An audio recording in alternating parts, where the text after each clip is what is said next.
I know it's been over 1.5 years since my last video, but I felt I had to put out one about this subject matter.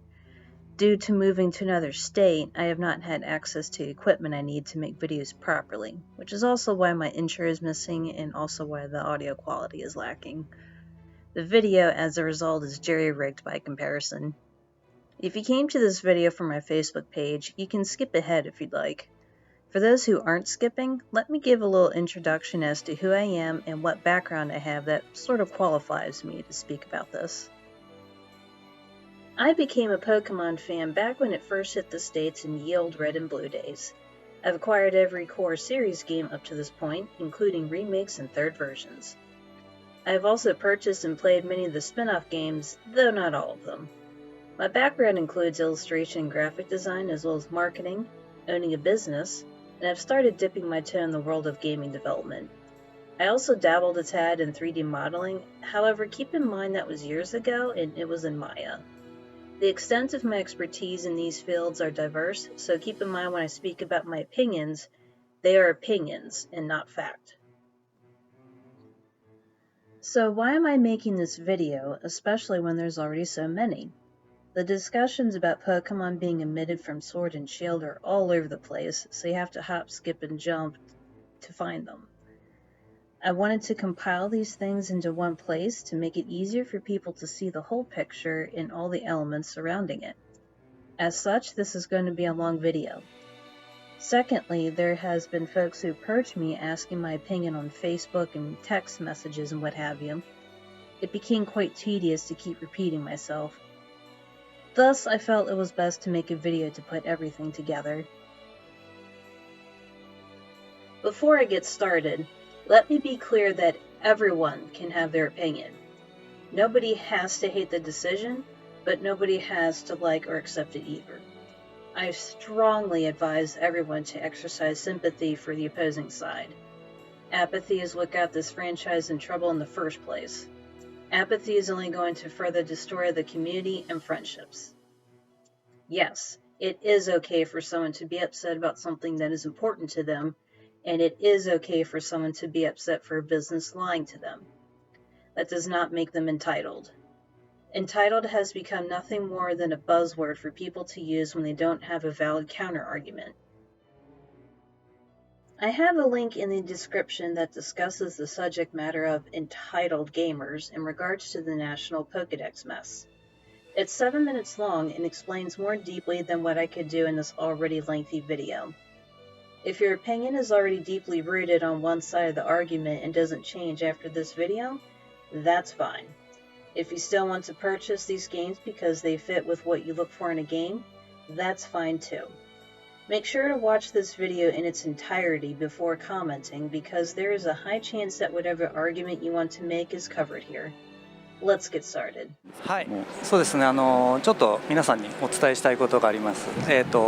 ポケモンホームはポケットモンスターシリーズとポケモン GO のポケモンたちを集めることが新しいサービスで、もちろんこのソードシールドとも連動します。Yeah, there's one thing I'd like to talk about, and it's about the Pokemon Home service that we recently announced. So it will connect with the Pokemon RPGs as well as Pokemon Go to allow players to really gather all of their Pokemon in a single location. And of course, it will also work with the Pokemon Sword and Pokemon Shield games.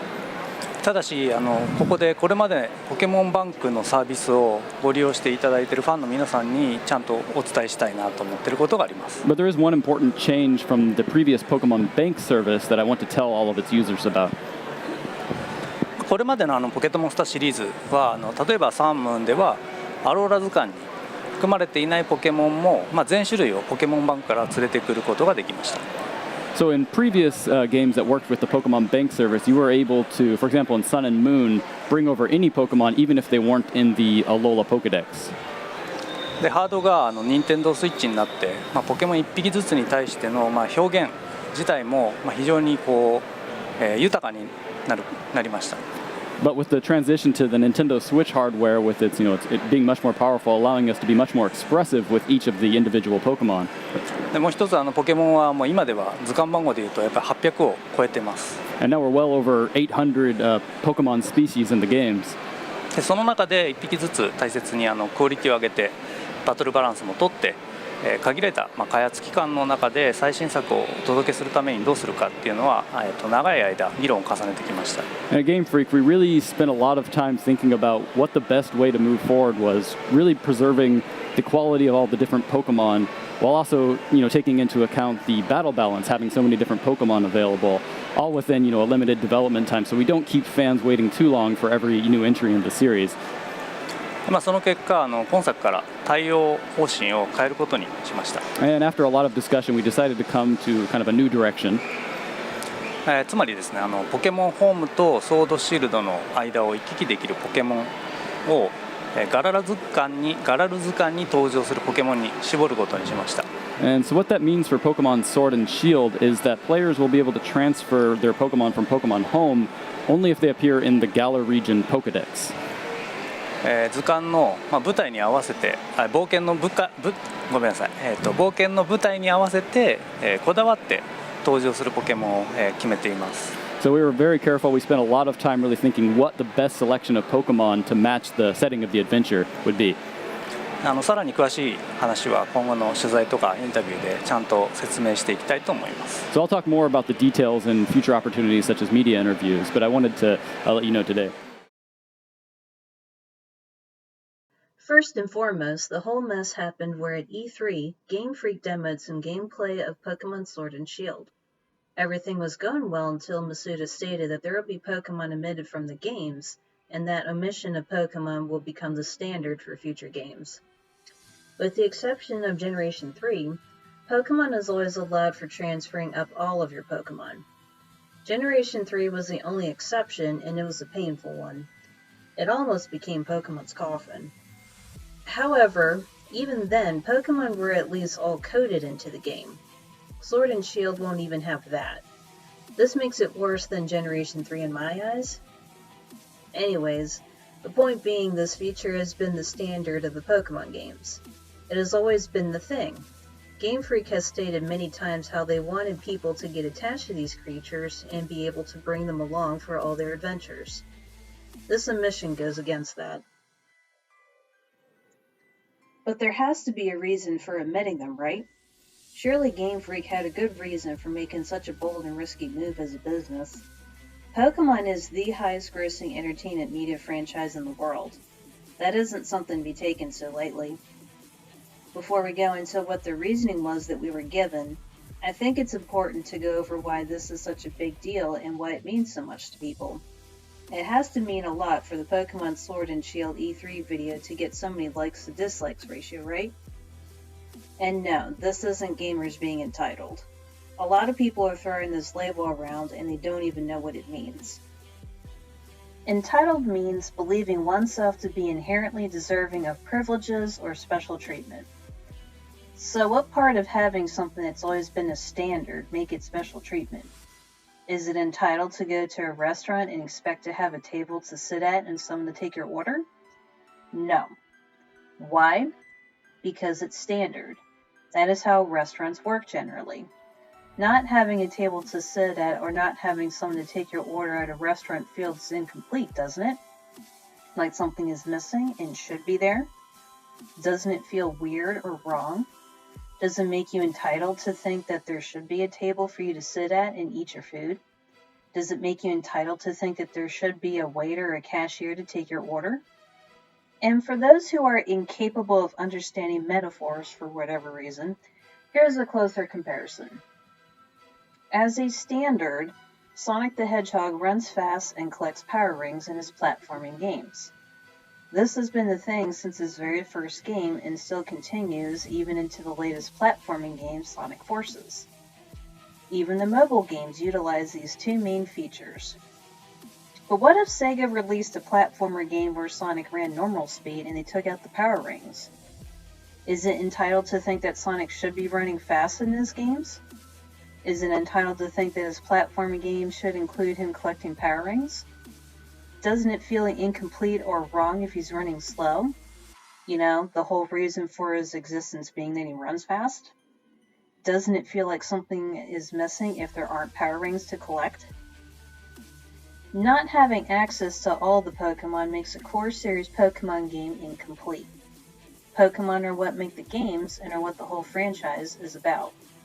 It's not about having regions to explore. It's not about having gyms to battle in. It's not about the NPCs. It's about the Pokemon themselves.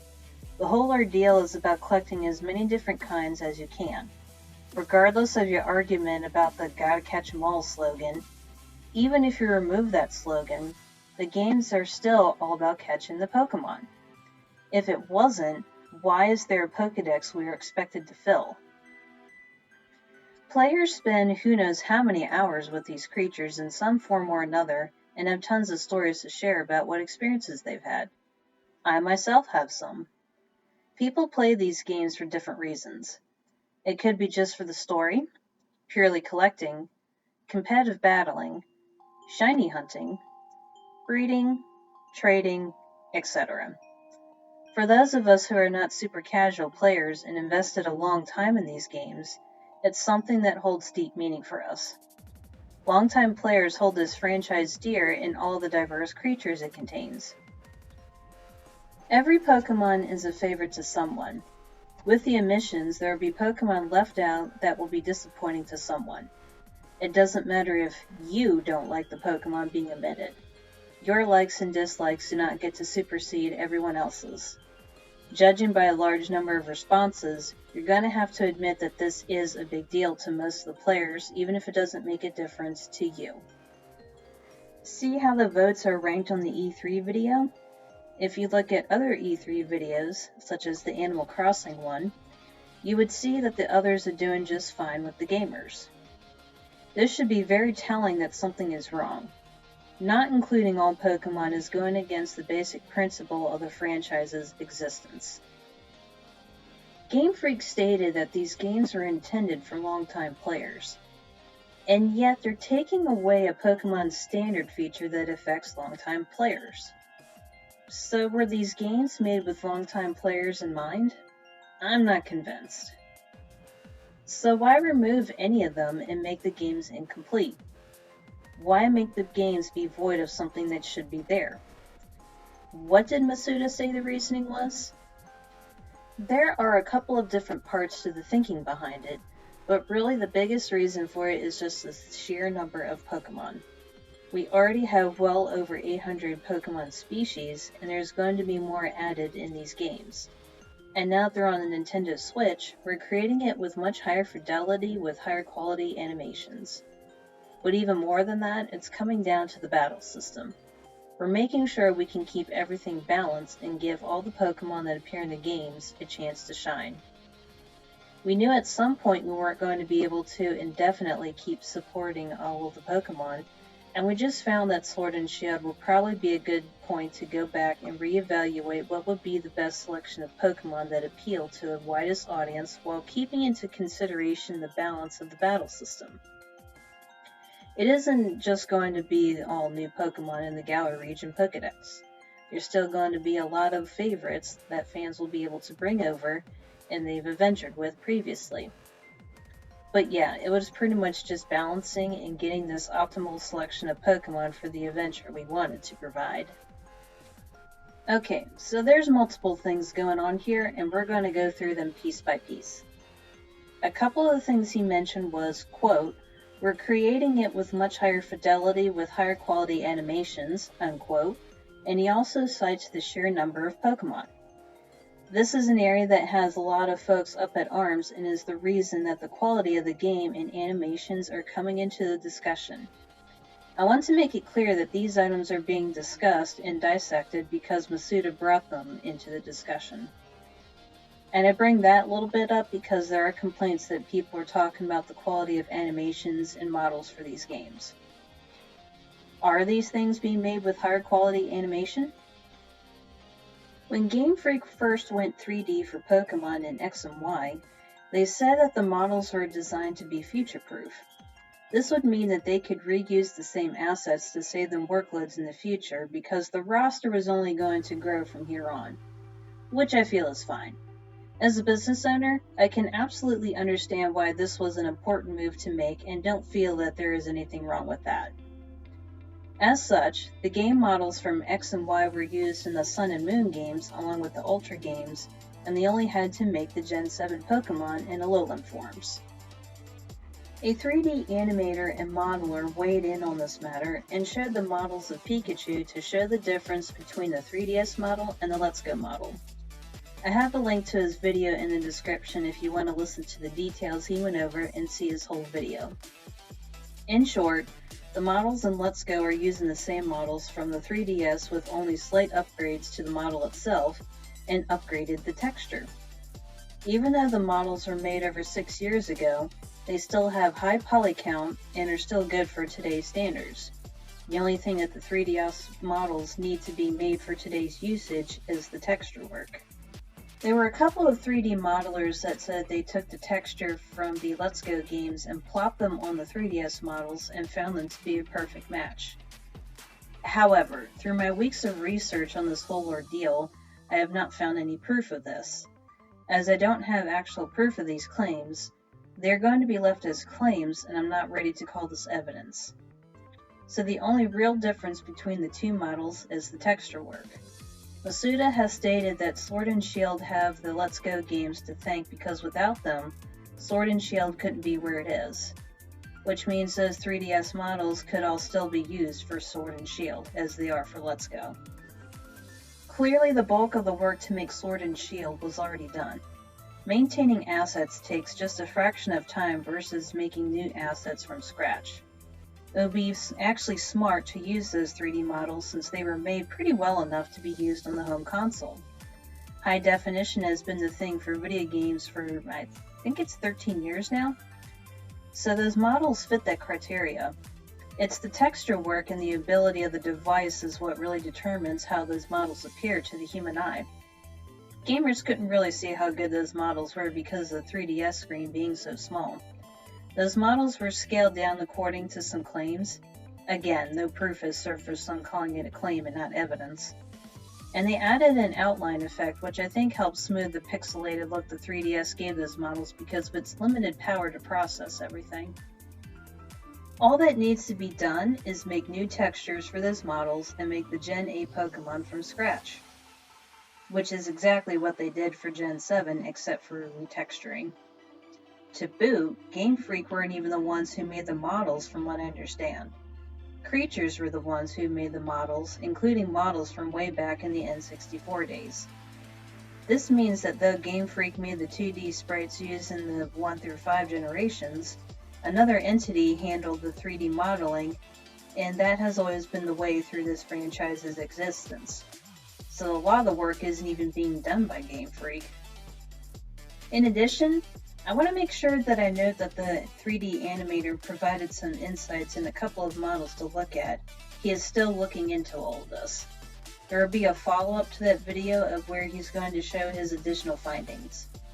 His words were that the first video was more of a ramble and he has found more information since then. He also states that his views about the decision of omitting Pokemon still stands and that Game Freak isn't off the hook despite those findings.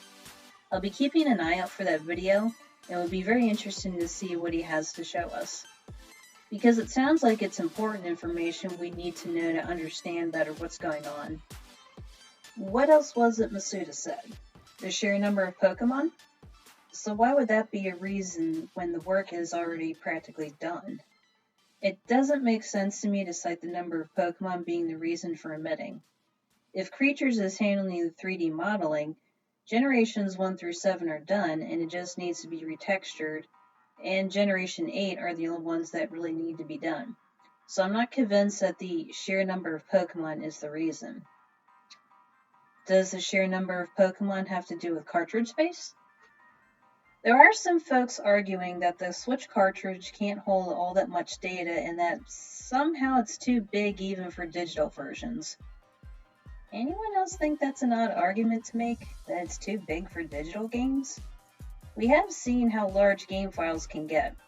50 gigabyte day one update for Black Ops, anyone? And they are doing just fine on the Switch. I think folks who argue that the Switch can't possibly handle that much data doesn't understand what the Switch is capable of. Here we have someone who refutes that argument. He states, so the last game to include all the Pokemon was on the 3DS. Not sure if Let's Go could or not. The 3DS game cartridge had between 128 megabytes and 8 gigabytes of data. Let's take the worst case scenario. They're adding at most 200 more Pokemon, and up until now there's been 807. That's at most a 25% increase. So let's assume Ultra Moon took up the entirety of that 8 gigabyte card. That means to add in 200 more, which is a high estimate, they'd need a 10 gigabyte cartridge. The Nintendo Switch cartridge has up to 32 gigabytes of space. This isn't about space on the cartridge. I did some digging around to see how much space the Ultra games took, and what I found was that they were 3.6 gigabytes. Taking the super rough estimate Connor provided, that would mean to add 25% more Pokemon to an already existing game, the models, their textures, their animation, including the unused walking and running animations, cries and such, would be about 4.5 gigabytes. Keep in mind that space is also including Mega Evolutions and Z-Moves, which are both scrapped in Sword and Shield. 4.5 gigabytes of space, and there's still tons of room to add in all the new assets, and there would still be plenty of space on that cartridge. For comparison, Breath of the Wild is 13.4 gigabytes of space. So according to some claims, a Nintendo Switch can't possibly handle 4.5 gigabyte game physically or digitally. Yet Breath of the Wild, 3.4 gigabytes, had no problems. I don't see evidence convincing me that cartridge space was the reason for omitting Pokemon. Unless for whatever reason they decided to make a second set of models for the Dynamax thing, which still wouldn't take that much space judging by the numbers we saw earlier. I'm not sure how much space that would actually require, and that also depends on how many Pokemon are in the game. They said nearly all the Pokemon in Sword and Shield would have a Dynamax form, but they haven't told us how many Pokemon are actually in them.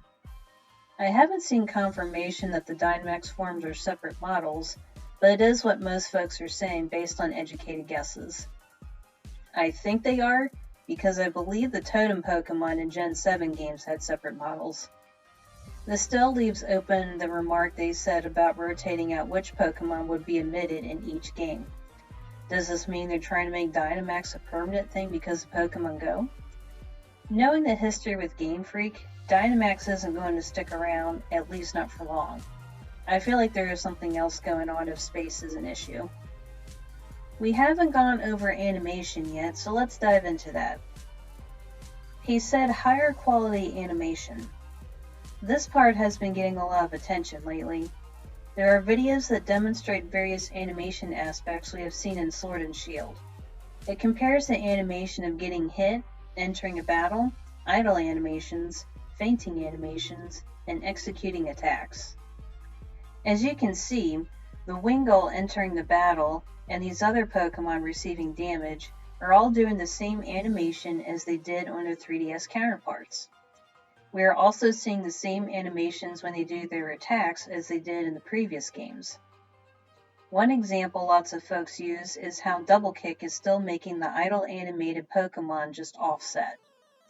I think the only difference in animation that I'm seeing among the comparisons is Wingull's attack animation is slightly different, where it opens its beak slightly longer than the original.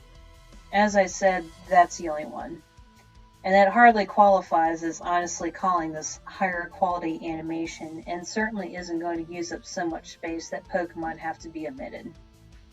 Let's assume the Dynamax Pokemon have separate animations from the models because they are their own models. Are there special animations for the Dynamax thing? Well, so far it's match for match what the original animation was, including opening the mouth. The only real difference is the speed is slowed down for the Dynamax form, and a small addition at the end. It is still the same animation that was used for Raichu in the 3DS games otherwise. A small addition to the recycled animation for the Dynamax forms don't take up enough space to require omitting Pokemon. Distant Kingdom worded this best. Game Freak is apathetic when it comes to Pokemon battle animations in Sword and Shield, because they are ripping 3DS animations and replacing them in their Switch titles without properly adjusting them to appropriately match the level of quality that can now be achieved due to the increased hardware capabilities. Masuda made the claim that they're being more expressive with the Pokemon animations in Sword and Shield, yet there's plenty of videos on YouTube that show how games even on the N64 are more expressive than the ones being put on the Switch. While games like Pokemon Stadium and Pokemon Battle Revolution show the Pokemon's attack animation for Double Kick, the 3DS games and the Switch games, including the Let's Go games, all just offset the Pokemon's idle animation. How is using the same animation from the previous two generations being more expressive with the Pokemon now? The answer is it isn't.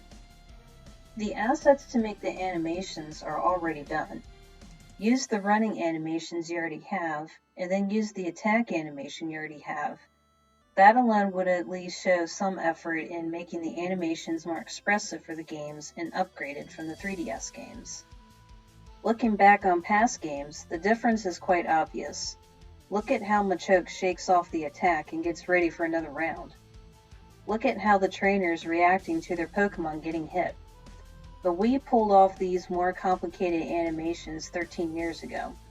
The Switch is more than capable of doing them as well. There are no hardware limitations that would affect their ability to put in more expressive animations. The argument here is about how Game Freak straight up said Sword and Shield have more expressive animations, but the truth is they don't. Yet, more expressive animations is one of the points they said was the reason for the omission of Pokemon from the games. During some discussions on one of Pokemon's posts, someone commented saying basically how it's easy to sit back and criticize, then challenges people to make their own animations to see how hard it is. A first-year student accepted the challenge. They built a model of Wingull from the ground up, made a texture for it, set up a rig, and then animated it. It took them a day to do the whole thing. Mind you, this is someone in their first year at a university to learn this stuff, not a professional who's been doing this stuff for years. They managed to add more life into the Pokemon than what we are seeing in Sword and Shield. Banking while turning adds more realism to how birds move. It's incredible to me how much detail Game Freak put into designing the creatures when it comes to the animals and mythical creatures they take inspirations from. And yet, now that they're on a home console, they don't want to put in effort for expressive animations as they are claiming they did. Judging from the discussions that went down in that post, I know somebody is going to bring up Wingull's lore as an explanation as to why there's no wing flap. So let's get this over with. Wingull's Pokedex entry states, it has trouble keeping its wings flapping in flight. Instead, it soars on updrafts. It rides upon ocean winds as if it were a glider. This is what people point to in order to argue that the way Wingull is moving in the game is good. At first, it does sound like a good argument. Wingull is a glider bird. It's not supposed to be doing a bunch of flapping as opposed to Pidgeot, right? Let's look at the Pokedex entry again. It says it has trouble keeping its wings flapping. This does not mean that Wingull doesn't flap its wings at all. It just means it can't continuously do it like other birds. Also, the Pokedex entry states it soars on updrafts. What is an updraft? An upward movement of gas, such as air. In Sword and Shield, Wingull is like 3 feet off the ground. You're not going to get an updraft, so Wingull T-posing like it's gliding doesn't make lore sense either. But for the sake of argument, let's say there is an updraft and Wingull is using it to glide 3 feet off the ground. It still shouldn't just spin around in place when turning. There should be a curve as it turns at the very least. It's still going to tilt its wings while turning. That's how flying and gliding works. It's using the walk animation that was in the Generation 7 games. Again, using the same animations that were available previously, and yet we're told the animations are higher quality in Sword and Shield. The Pokedex entry also states that it rides upon ocean winds as if it were a glider. The only time the Pokedex entries talk about Wingull being a glider is in regards to ocean winds. Where is Wingull in these games? Nowhere near an ocean, so there's no ocean winds for Wingull to ride on. It is 3 feet off the ground, quite a distance from ocean water. And let's say lore influences the Pokemon's animations, which in my opinion it should. Then are we going to see Blastoise using its cannons to blast water? Judging by what we have seen so far, everything is basically copied and pasted from the previous 2 generations, which tells me that no. Blastoise is still going to blast water from its mouth or forehead, which proves that lore has nothing to do with how the animations are working in Sword and Shield. There is an argument going around saying that some battle animations don't even matter because they will be replaced fairly quickly anyway. So does that mean only the final stage evolutions and single stage Pokemon are the only ones who should get animations or even be in 3D at all? Do you see how silly that argument is? Legend of Zelda and Mario have made great entries onto the Switch and were massive successes, especially Breath of the Wild. They shook up the usual formula in good ways and had great results. You would think Pokemon would follow suit, but it seems like it's not as good as the other 2. Rather disappointing for Pokemon's home console debut to be as weak as it is. Pokemon Sword and Shield would have been a great time to step away from the handheld animations and limitations, but instead, Game Freak chose to carry them over to a home console. There are folks saying that as the game isn't 100% finished, we shouldn't be judging the game and that things will change in the final release. This is true to a degree, but remember how the Let's Go games were in their demo phase? How much stuff changed upon the release? The animations remained the same. It is July and Sword and Shield are going to release in November. They're in the phase of debugging before going into production of the physical copies. It's past the point of changing animations. If these animations were alpha leaks, I could better believe that animations would change, but this was an E3 demo just a few months before the game's release. Animations are not going to change. The main things you're going to see change is maybe the texture for that one tree everyone keeps comparing to Ocarina of Time. Maybe. And you'll see fixes such as the bite clipping through the ground. Again, they're in the debugging phase of the game. Asset changes aren't really going to be a thing. Another argument is that the attack animations look the way they do because what we're seeing is a demo version. Yes, what we saw at E3 is a demo version, but again, consider when the games are coming out. Let's look at how the Let's Go games looked in their demo version versus release. This isn't like the Gold and Silver Space World demo where the games were still over a year away from release. This is just a handful of months away from release that we're seeing a demo version. It's not going to be drastically different, and what we're seeing is just an upscaled 3DS game, which is a real shame because the Switch can handle so much more. Keith the Geek explained it quite well at the end of their comment. They say they're cutting out Pokemon to focus on making the graphics and animation better. The fact that there is no sign of the fruits of their labor either means they're grossly incompetent or flat out lying, and I'm not really sure which of the 2 is worse. I'm inclined to agree. If graphics and animation were better and they were showing it, then I could let the decision slide. But there is no proof of better graphics and better animation. They're just essentially copying and pasting from the 3DS games. The only change in animations that we have been able to find is the slight change in the Dynamax entry animation. If it's not because of the sheer number of Pokemon, if it's not because of making new models, if it's not because of space limitations, and it's not because of higher quality animations, and we know it isn't hardware limitations because the Switch is several times more powerful than the 3DS and is able to run games more complicated than Pokemon just fine, what are we left with? Time constraints? I don't believe this to be entirely true. Why? Because there is no motion to having all the Pokemon available in a game after this. Omitting Pokemon will be a rotating roster every installment. This was a conscious decision that is meant to be a new standard for the series. If time constraints were the reason, the omission would be a temporary in some form or another. Either the omitted would be patched in or have DLC, delaying the game to include the missing Pokemon, or the next games would have the full cast. But none of those scenarios are going to happen according to what Game Freak is saying. Time constraints don't make you decide to omit characters from games you aren't even developing yet when you're not done developing the current one. Remember, they're reusing assets and another studio is doing the work on the Pokemon themselves. This saves a lot of time.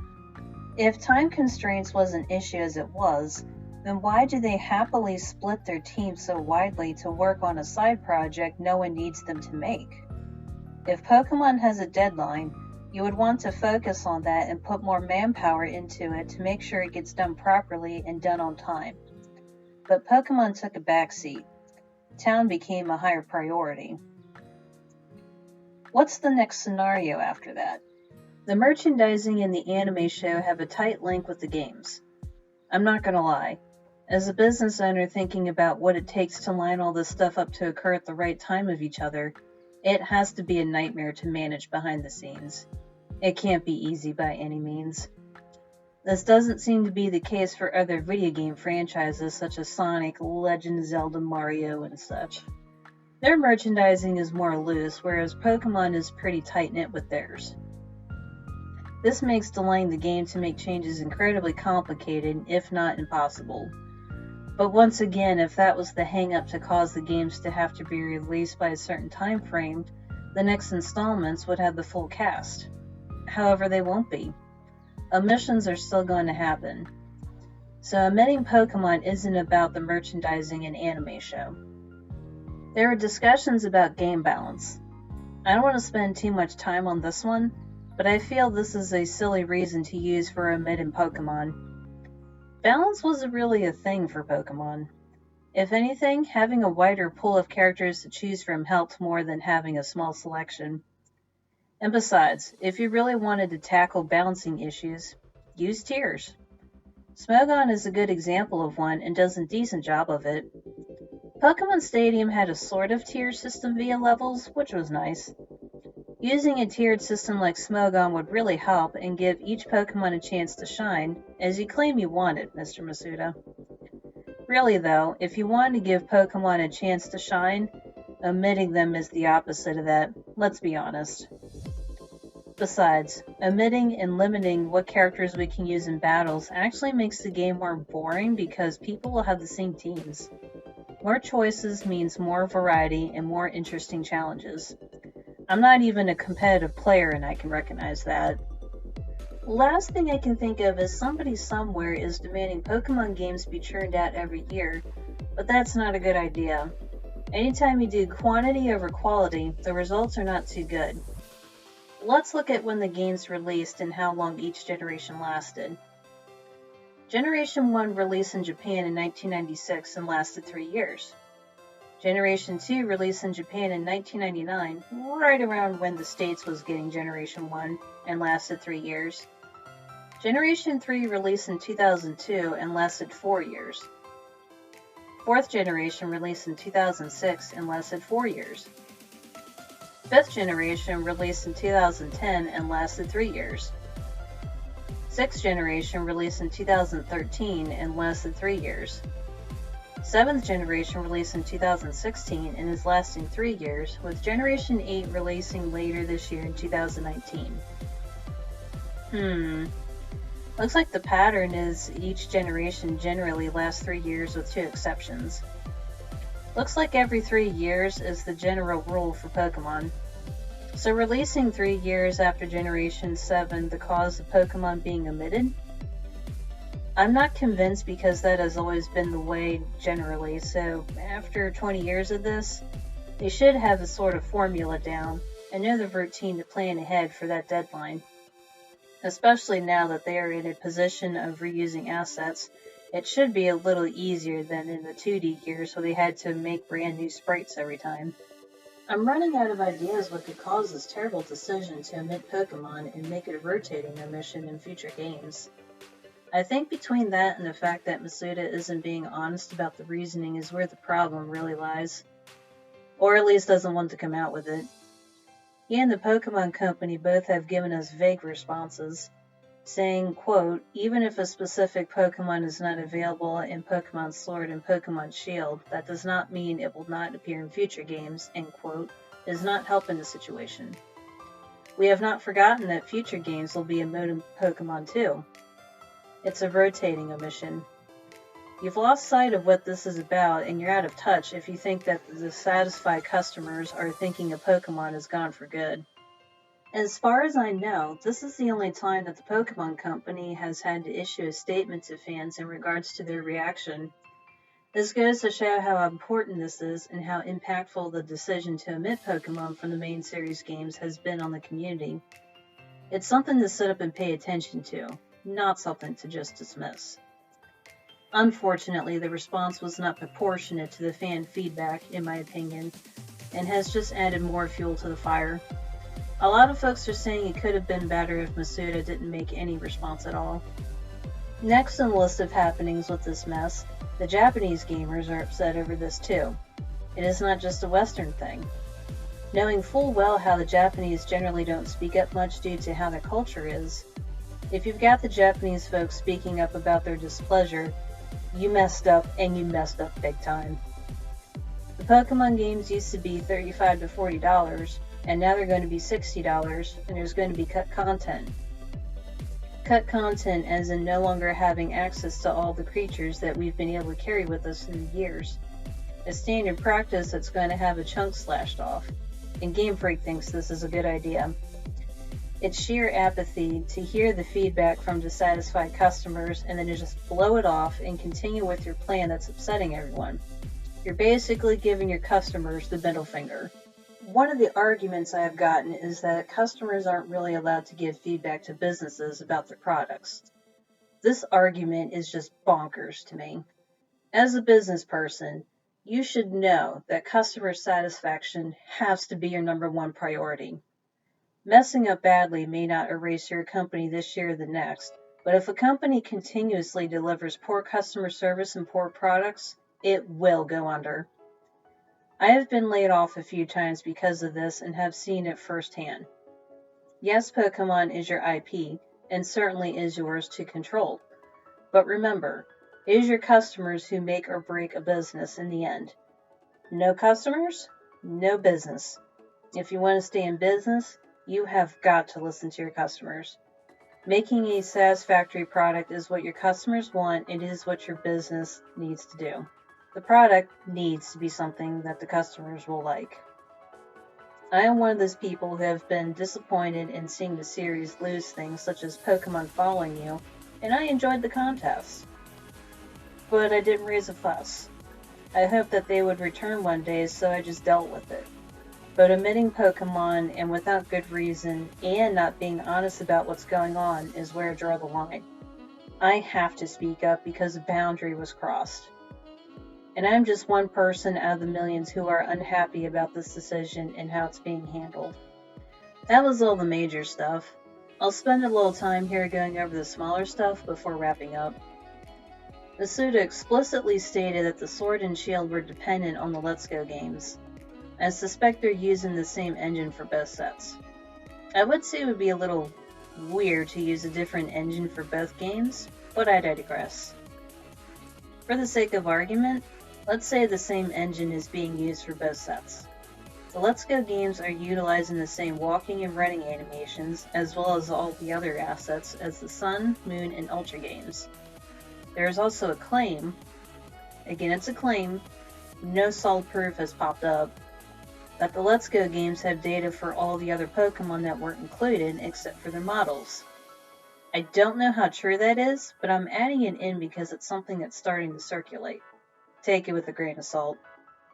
With the Let's Go games using the 3DS assets and animations, and the Sword and Shield games are also following that pattern while running on the Let's Go's success, it's just another piece of the puzzle that says something ain't right with the excuse of having Pokemon omitted. Using the same engine, and if the Let's Go games do have that data, as some folks say it does, there is even less reason for Sword and Shield to omit Pokemon, because again, the bulk of that work is done. This even makes time constraints even less of a viable excuse. One of the arguments against being able to transfer is that they don't want to transfer level 100 Pokemon over and steamroll the game. This is one of those arguments that I feel has a very obvious solution. Don't. Exercise some self-control. Wait until the post-game to transfer. You can't even transfer for a couple of months after Sword and Shield's release anyway because Home won't be rolled out until a while afterwards. So even if no Pokemon were omitted, you'd still have to wait to transfer your level 100 Pokemon anyway. I don't get why people are treating this as if it is all of a sudden an issue now and not like it wasn't a thing all the other previous generations, even as far back as Generation 2. This also ignores things like obedience issues. Level 100 Pokemon, especially traded ones, don't obey you until you have the right amount of badges. You wouldn't be able to use them anyway even if you could transfer them day one. Another argument is you're not a developer, so therefore you can't criticize. Movie critics typically haven't made a single movie, yet they criticize all day long and get paid to do so. I'm not a veterinarian, but I know something is amiss if my cat starts peeing blood. I may not be a chef, but if I order a meal at a restaurant and it comes out black and shriveled, I know something ain't right, and I most certainly am not going to eat it. I'm going to tell the restaurant that it was bad. If the restaurant makes it right, then all is well. But if the restaurant blows me off and expects me to eat it anyway, that's bad business practice. And I'm going to warn others that the restaurant is turning poor products and poor service. In addition to this, the challenge of make it yourself was thrown out there, and 3D modelers have responded to that, only to get asinine responses in return. You put out the challenge, someone took it and succeeded, and you still want to be mad and try to make the respondent out to be the bad guy? It just goes to show that you don't have a leg to stand on and you just want to be mad that people aren't just accepting poor business practices. You are shown that it is easier than what you think it is and that it is possible to pull this stuff off. You also got shown that people do know what they're talking about and therefore can criticize. Don't put out the challenge if you're going to get mad when someone takes you up on that and succeeds in proving you wrong. I can't tell you how many 3D modelers and animators have come forward and called the whole thing peculiar at best and otherwise poor. Game Freak is a small independent company. No, they're not. They don't meet the qualifications at all. They have over 170 employees and they produce the highest grossing entertainment media franchise in the world, and they have Nintendo backing them. Game Freak may not have the world's largest staff for a developer, but they are hardly small and they are not independent. Well, Game Freak split their team and half are working on town. While this is true, the thing is the team has always been split. There is always a team on the main game and another working on the sequel. The same amount of people are working on the game if you think about it. Things just shifted which team is working on it. That being said, I do feel they should hire more people since they want to add more IPs to their arsenal, but clearly they won't do it. Yet another piece to prove that they don't really care much about their products and quality isn't of high priority. That is to say, they're apathetic, as if that wasn't obvious already. To boot, Game Freak isn't even the sole company working on these games. Creatures also does a good portion of the work. The last several points come to a similar area of you couldn't do better argument. Well, yeah, of course I can. I didn't go through the years of classes to get the proper training. I don't have all the expensive equipment they do. I don't have a team of trained people to collaborate with on a single project. I also don't have millions of dollars to work with to get people and resources needed to do this. But you know who has all those things? The experience and know-how and the equipment and money? Game Freak. The thing is, it's these people's jobs to develop games. If it was really so hard that they can't do it, then why are they doing this job in the first place? They are being paid by us customers to provide us a satisfactory product. If you're doing unsatisfactory work at your job, your boss is going to let you know. Keep it up and your boss will be done with you. do the right job or find somebody else who can do the job right.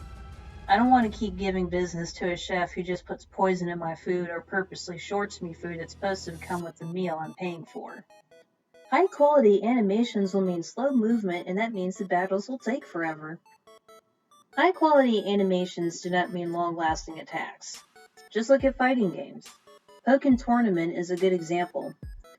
If we use Battle Revolution as an example, since it's a favorite for folks to bring up in these discussions, all you need to do is increase the speed, and it's still a quality animation. Some folks greatly exaggerate and say Pokemon attacks take 10 seconds, but that's really only Z moves that do this. Everything else generally is like 2 or 3 seconds on average. Quality animation doesn't equate to animations that take a long time. Oftentimes they can just be small tweaks, such as Blastoise blasting water from its cannons instead of its forehead, for example. Does a high quality animation like that change the length of time it takes for the attack to execute? No, it doesn't. Speaking of the animation quality, some folks argue that battle animations can be turned off, and this has been a thing since Generation 1. If your argument to battle animations is to simply say turn them off, what you're doing is excusing the mediocre work and giving Game Freak a pass. And yes, you are.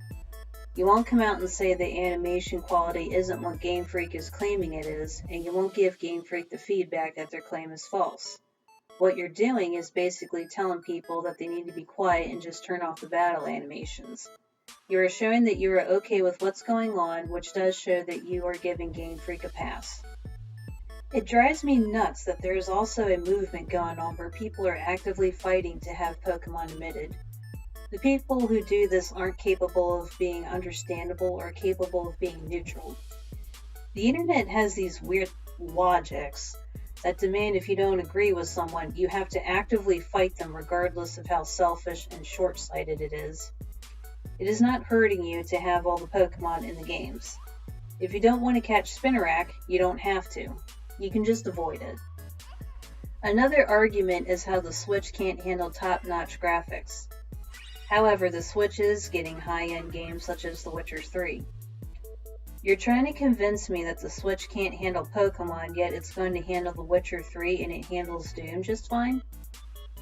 Handling those games is our proof that the Switch can do more than you think, and the hardware limitations don't excuse the omission of Pokemon. It wouldn't even have anything to do with it.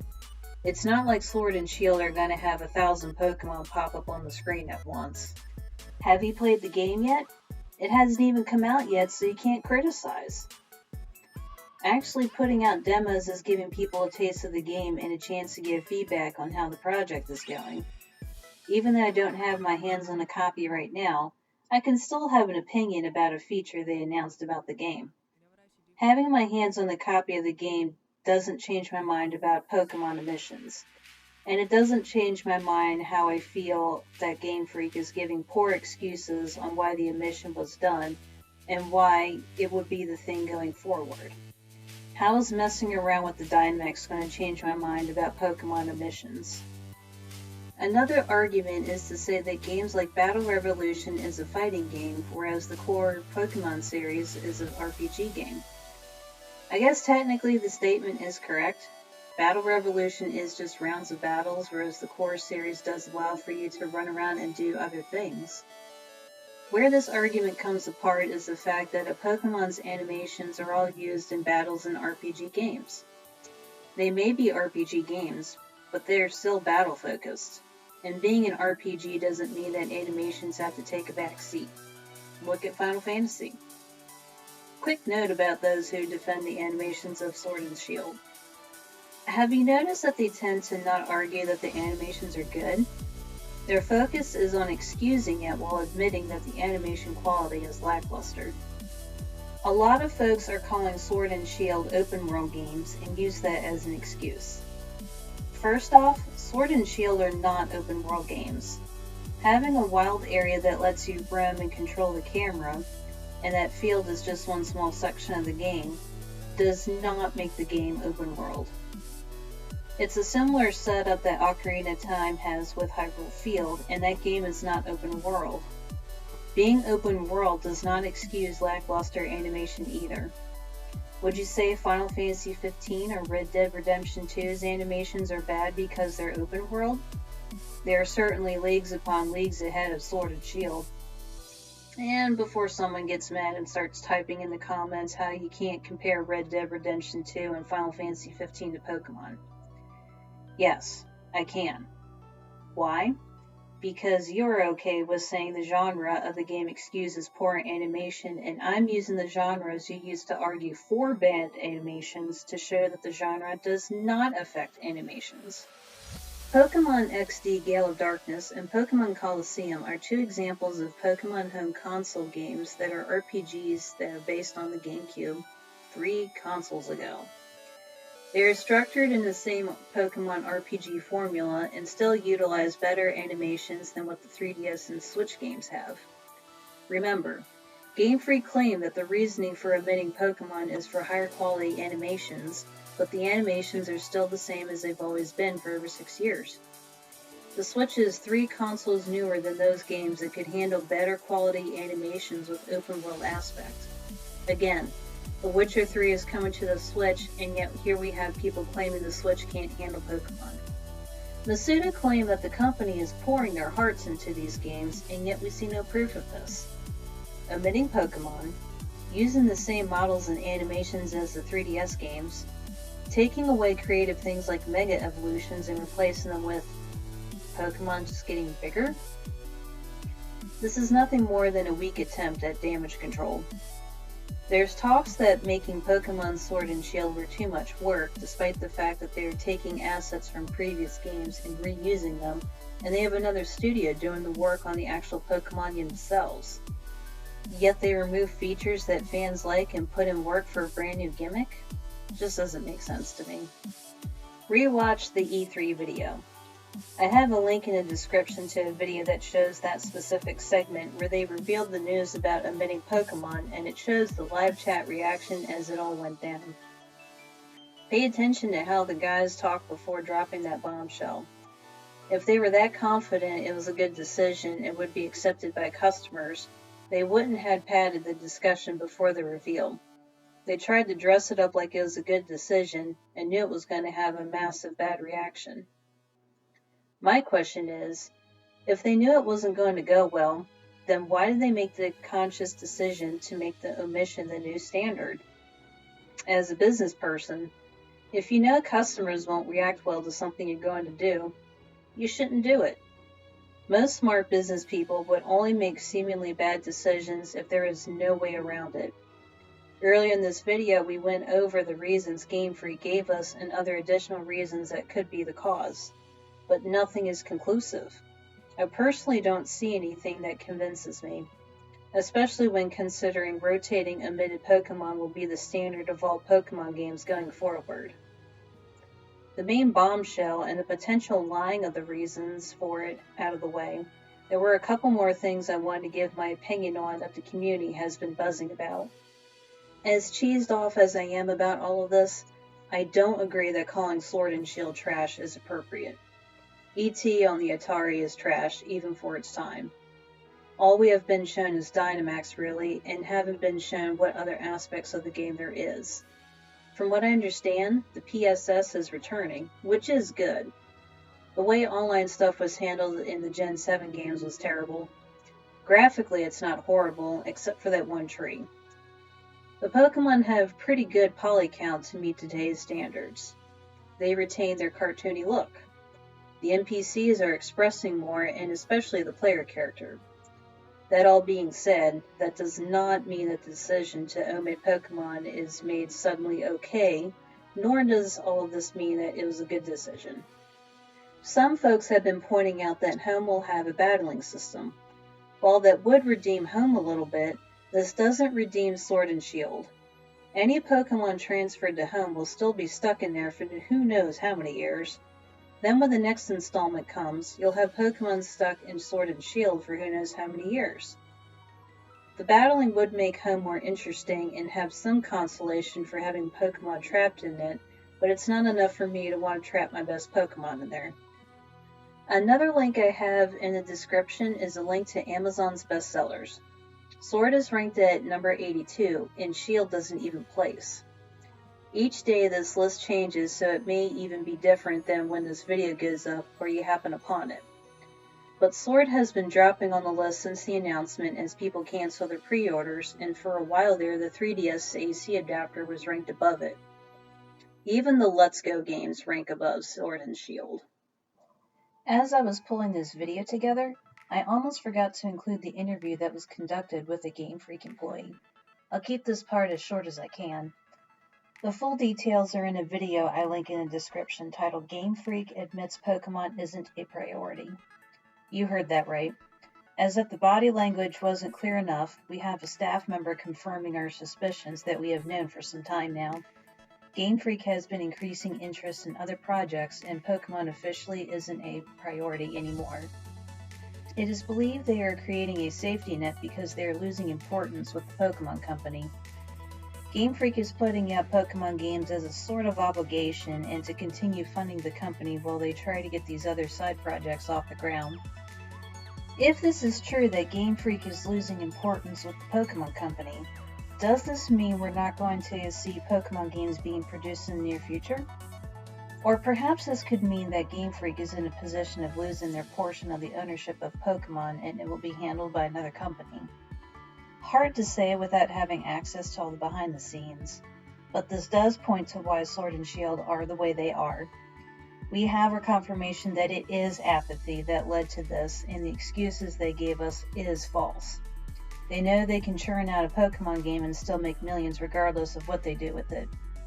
Why put in the effort when they can cut corners and still be rewarded? And lastly, I wanted to touch on the behaviors of some people. I'm sure some of you have heard about the false rape accusations that were posted on Twitter. Some folks say it is the bringbacknationaldex crowd that were behind it. Others say it was an apologist doing it to make the other side look bad. And the rest say it's just a troll trying to stir up trouble. Regardless of who did it, stuff like this is not okay. Don't create false accounts and make up lies. And also don't bombard someone's wedding post with this stuff. There's a time and place for everything, and someone's wedding isn't it. By all means, protest and let them know their decision was wrong, but don't cross the line. Be civil about this. And most importantly, everyone, exercise sympathy, and I hope all of you learned something from this. This includes Game Freak. I'll be keeping an eye out for any more news, and I hope that the 3D modeler will have the additional information he discovered posted soon so we can see what other evidence he may have. Maybe it'll help the situation, or maybe not, but I'm all for more information. At least it could give us better understanding of the process. I'll do a part 2 if more information gets posted. Again, this video was meant to compile all the information into one place to make it easier for those who want to know the story. This video was also meant to serve as a hub for those who have been asking me for my opinion on the matter. It's meant to be more informational rather than persuading. You are still fully welcome to draw your own conclusions and make up your own mind after seeing everything. Just again, exercise sympathy and understanding. Don't just tell people to be quiet because their opinion doesn't match yours. This is over 10,000 words, and I'm quite wore out from organizing all this, so I'm signing off and going to take a break. See you guys soon.